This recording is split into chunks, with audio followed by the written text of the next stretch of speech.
এসে গেছি ধামাকাদার টিআরপি নিয়ে। কথা মতো অনেক বেশি পরিবর্তন অপেক্ষা করছে আজকের টিআরপিতে। একে একে জানব নতুন ধারাবাহিক যেমন দাদামণি, রানী ভবানী কেমন টিআরপি দিয়েছে, নতুন স্লটে কে বাজিমাত করছে, নতুন টপার কে হয়েছে। তাহলে আর দেরি না করে দেখে নিই কার ভাগ্যে কি আছে। এইবার সবার প্রথমে আছে পরশুরাম, আজকের নায়ক, টিআরপি 7.5। দ্বিতীয় স্থানে ফুলকি, টিআরপি 7.1। তৃতীয় স্থানে জগদ্ধাত্রী এবং চিরসখা, টিআরপি 6.8। চতুর্থ স্থানে রাজেশ্বরী রানী ভবানী, টিআরপি 6.7। সবাইকে চমকে দিয়েছে এটা বলা চলে। পঞ্চম স্থানে রাঙামতি তীরন্দাজ এবং পরিণীতা, টিআরপি 6.2। ষষ্ঠ স্থানে দাদামণির প্রথম টিআরপি 5.8।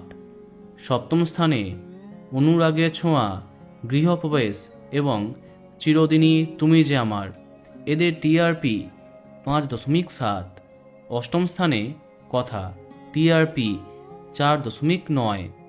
এরপরে নবম হয়েছে গৃহপ্রবেশ এবং শুভ বিবাহ, অপরদিকে কোন গোপনে মন ফেসছে, টিআরপি 4.2। দশম স্থানে তুই আমার হিরো, টিআরপি 3.9। তাহলে এই সপ্তাহে প্রথম 10-এ এই সমস্ত ধারাবাহিক আছে।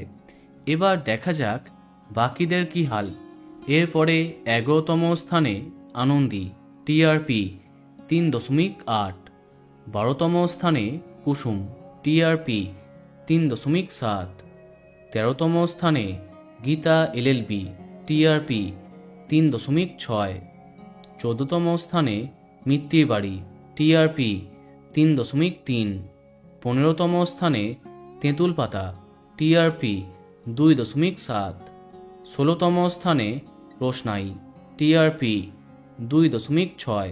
17তম স্থানে মিটিছোড়া, টিআরপি 2.2। এবং সবশেষে 18তম স্থানে বুলেট সরোজিনী, টিআরপি 2.1। তো বন্ধুরা, এত সব ধারাবাহিকের মধ্যে তোমার প্রিয় কে? কমেন্টে জানাতে পারো। আর এই রকমই আরও অনেক ভিডিও পেতে সাবস্ক্রাইব কারেন্ট বস। ধন্যবাদ।